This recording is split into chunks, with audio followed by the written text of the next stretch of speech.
Good evening, everybody. I'm Gordon Lugauer. As the saying goes, amateurs talk strategy, professionals talk logistics. I'm quoting David Cameron, quoting a World War II general there, but I love the idea.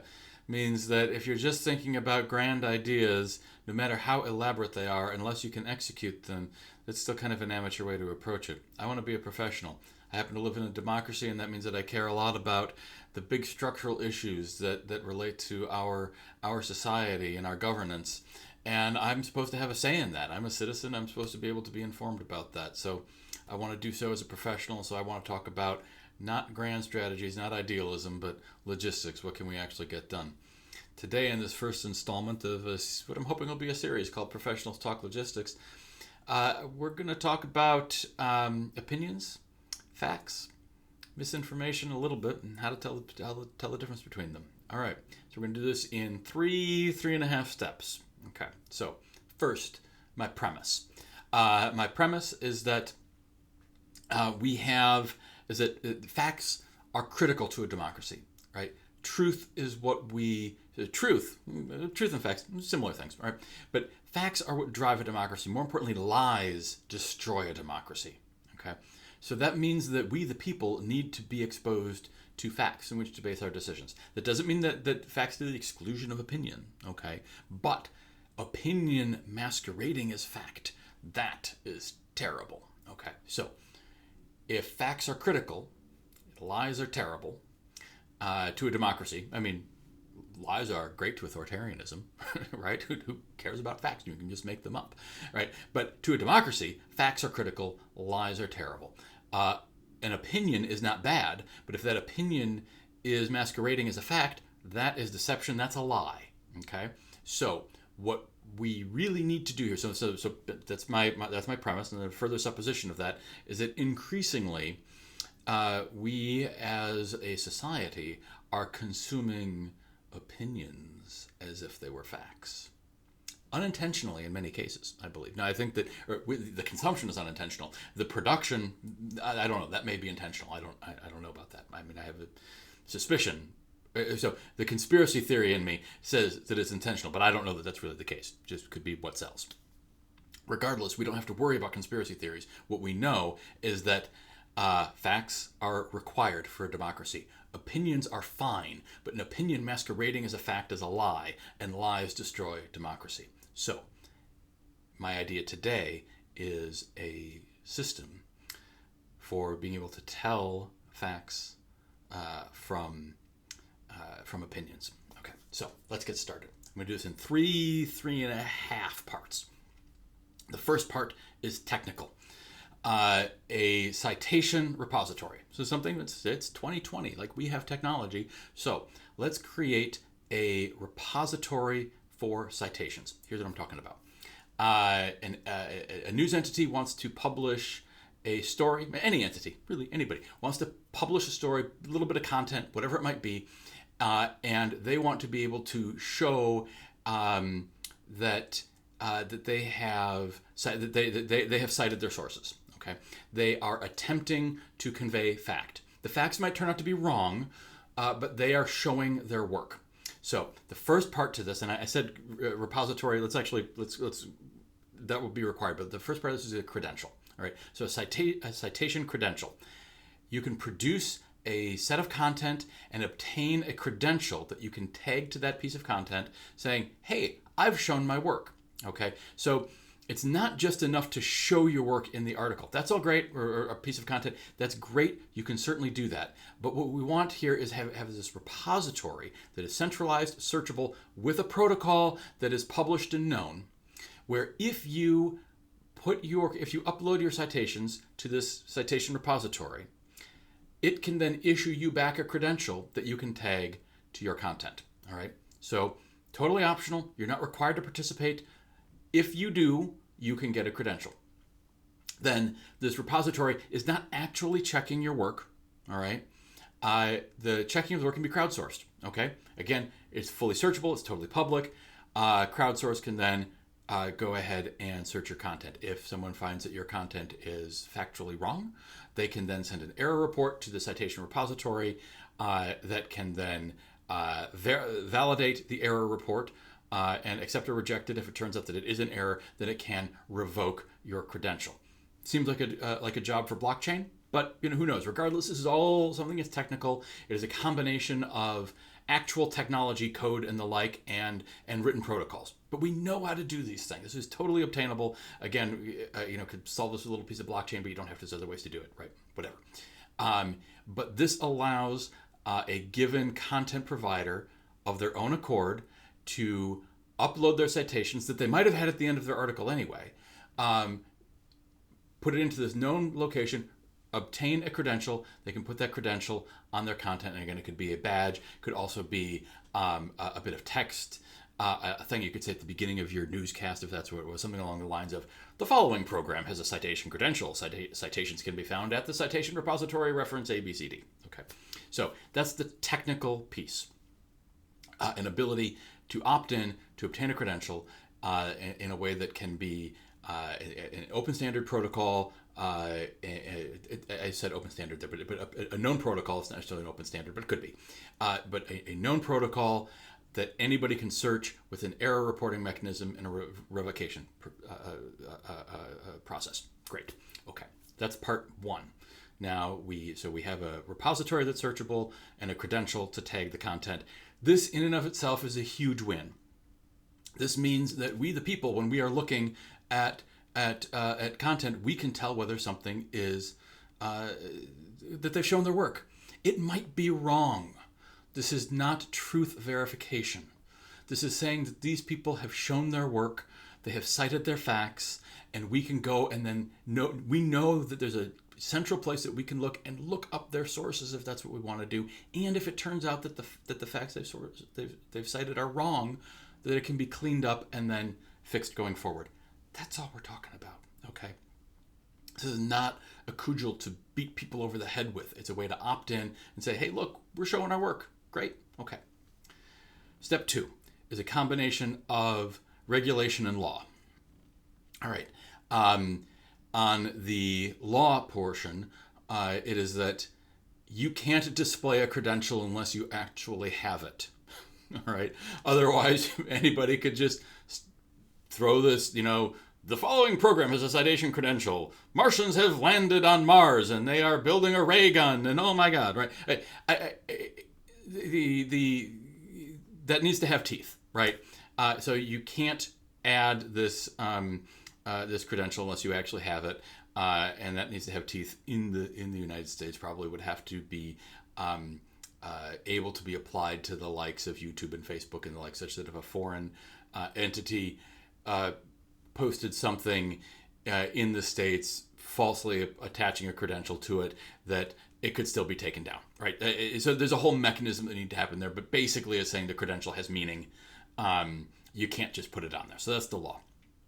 Then there's the regulation, which is for regulated entities, places that have licensed spectrum regulated by the FCC. That entire class of things that already have to comply with government rules. We want to incentivize them. Like, we want more facts in the world. Okay, we're not going to prevent them from putting opinion out there, but we want them to have facts in the world.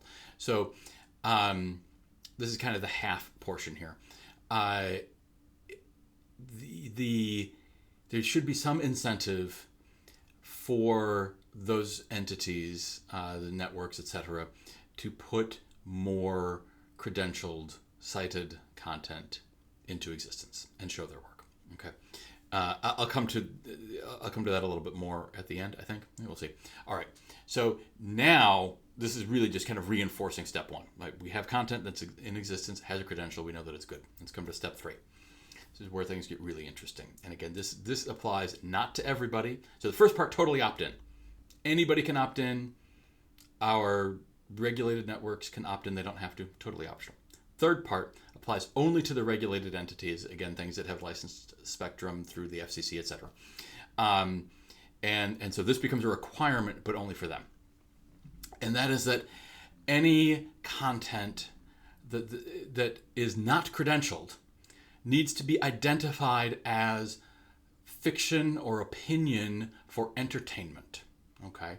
So They can say whatever they want, can put any content. We're not regulating the content. This is a labeling requirement, okay?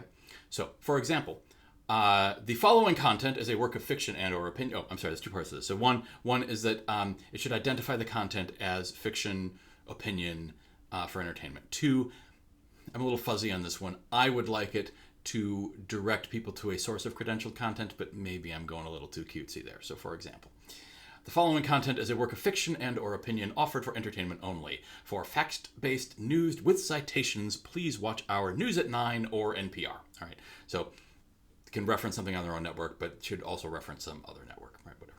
Okay, fine. And that should be on every program. All right, so that entity can choose to opt in any of their fact-based programs, show their work, put their citations, get their credential. They can air whatever they want to air. We're not regulating the content. We're only regulating the labeling. All right, so now you have to tell us, you can tell us what you think is fact. You have to tell us what is opinion. So there can be no opinion masquerading as fact, because it's the lies that destroy the democracy. Facts don't destroy us. Facts, we need them. Opinions don't destroy us, but lies destroy us. Okay, so the half portion, which I got into a little bit on step 2, is an incentive. So for the regulated entities, I would see something like they get a discount on their fees. Little hand wavy here because I don't actually know what they're paying in their fees, right? So maybe we need to add something that they have to pay, which would be fine. And they get a discount when they're creating fact-based content. Maybe, here's an idea. I hadn't thought about this. I like this though. We don't have national news in the U.S. And as much as I would, I have dreamed forever of the federal government actually funding something like NPR and letting it be completely standalone, just going out there and trying to report facts and hold politicians accountable and like doing all that work and not politicizing that organization at all. Like, I would love that. That might be a little too far. However, this could dovetail into that really nicely, where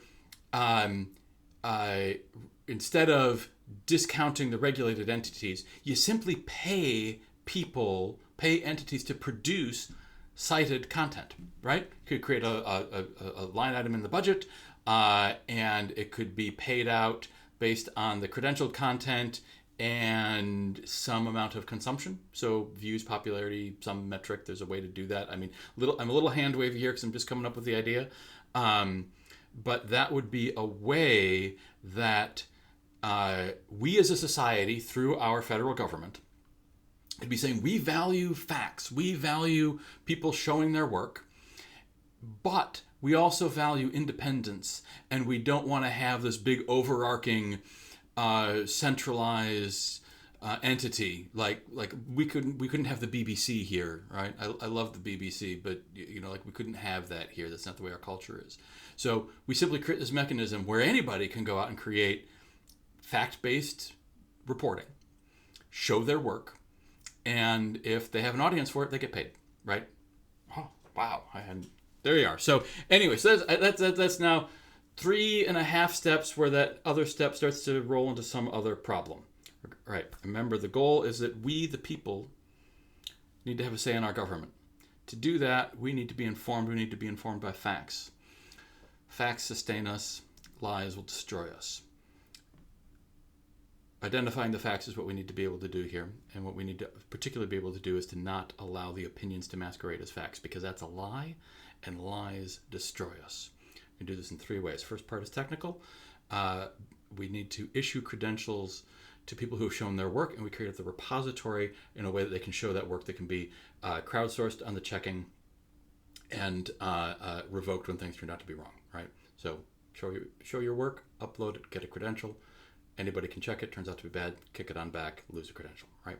2, this needs to have teeth, right? We can't let anybody do that. So this is the teeth to make certain that that's legit. Okay, so that's law and regulation. I guess the other part of the regulation is that if a regulated entity were to violate this, like, they can get a big fine, right? That would be an important bit there. So even more teeth than no need to file a lawsuit. You can just accomplish that through FCC reg. Okay, so that lets this actually mean something. 3, for those regulated entities, if you can put whatever content you want up, but if it's not credentialed content, you have to identify it as opinion and fiction for entertainment purposes, right? So now there's no lying, right? We know that it's opinion, or we know that it's credentialed. 4th bit, kind of the half bit, is to incentivize this first one. We can either discount to the regulated people, or again, I'm really liking this idea of paying through some formula that could be determined and will be politicized, and no doubt. But at any rate, this allows distributed, fact-based citation content.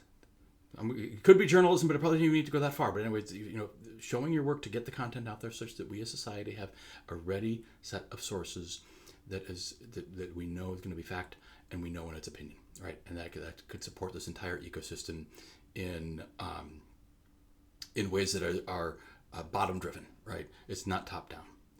There you are. This is my first installment, I'll do more of these, of Professionals Talk Logistics. If you like it, let me know. Anyway, there you are. I'm Gordon. Good night and good luck.